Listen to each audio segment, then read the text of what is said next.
2023 పేపర్లో అందరూ maths experts అందరూ కూడా మ్యాథ్స్ ఆప్షనల్ వాళ్ళు ఐఐటి గ్రాడ్యుయేట్స్ ఏం చేశారు, మ్యాథ్స్ మీద అలా కూర్చున్నారు, అందరూ ఫెయిల్ అయిపోయారు. Right, now we need to take easy of all the three. మీరు ఓన్లీ ఈ క్వశ్చన్ రాస్తేనే నేను క్వాలిఫై చేస్తానని యూపీఎస్సీ ఎప్పుడు చెప్పలేదు కదా.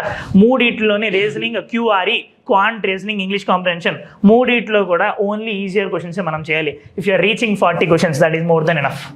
55లో ఏం అవసరం లేదు మనకి. 67 మార్క్స్ రావాలంటే 27 క్వశ్చన్స్ కరెక్ట్ అవ్వాలి. సో మనం 27 అంటే మరీ రిస్కీ కాబట్టి ఒక 40 to 42 వరకు పెడతాం, అందులో 38 వరకు కరెక్ట్ అవుతాయి. మ్యాథ్స్ రీజనింగ్ పెడతారంటే పక్కా కరెక్టే పెడతారు.